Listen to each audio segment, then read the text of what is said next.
Retired four-star general Jack Keane. He's chairman of the Institute for the Study of War and a Fox News senior strategic analyst. Sir, take a listen to what the Prime Minister of Israel did this week when he gave a speech about Iran's influence.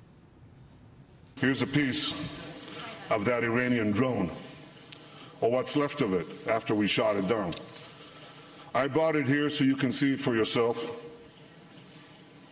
Mr. Zarif, do you recognize this? You should. It's yours. You can take back with you a message to the tyrants of Tehran. Do not test Israel's resolve. General Keane, Iran has been trying to expand its influence in the region, being quite successful. How do you see things right now?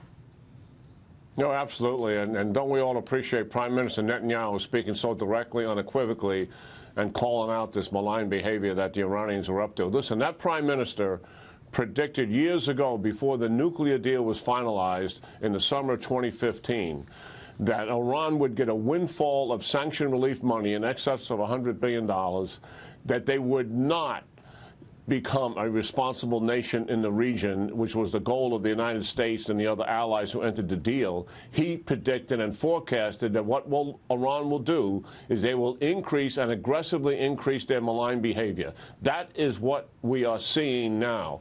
They brought the Russians into Syria. They run the war in Syria. It is a human catastrophe that's taken place there. They are now encroaching on Israel. They put 160,000 rockets and missiles, Dana, into Lebanon. They want to put similar numbers of missiles into Syria to be able to fire them at Israel.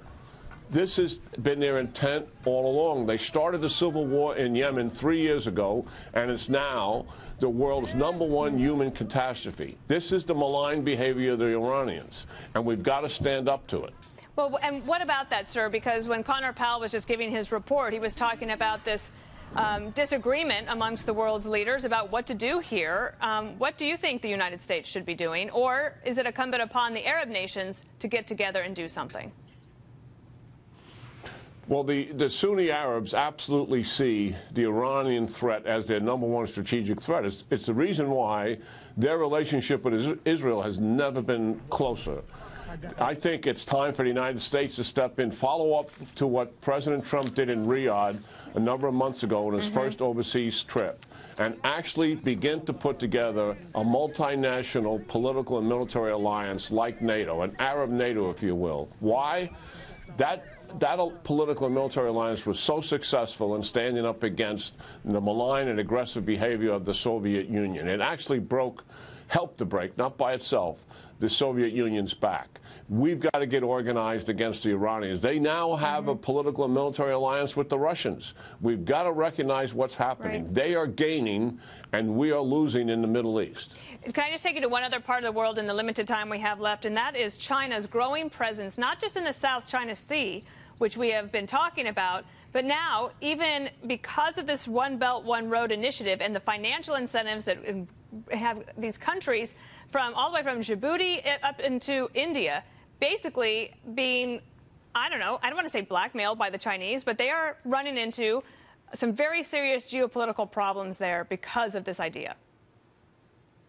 Yeah, the Chinese have reset the strategic framework in the Pacific by grinding down the relationship between our allies and the United States, replacing us as the dominant power in the Pacific. That's the road that they're on. They want to do the same thing with the Indians. And they don't target directly on India like they didn't target on the United States. They target on India's allies.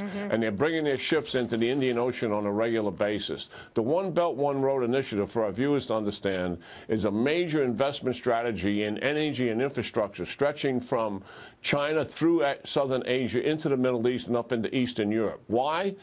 Because they want to have geopolitical influence as a result of that economic influence. And they want to weaken India, who is a major power in the region, just like they want to weaken the United States. China actually has stated out front in recent weeks that they want to replace the United States as the preeminent global power in the world. They see us as a declining power, and they see themselves as a rising power.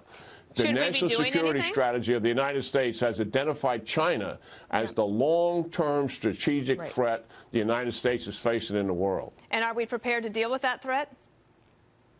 We're getting there. First of all, I think what this administration, Dana, has done is they look at the world the way it really is.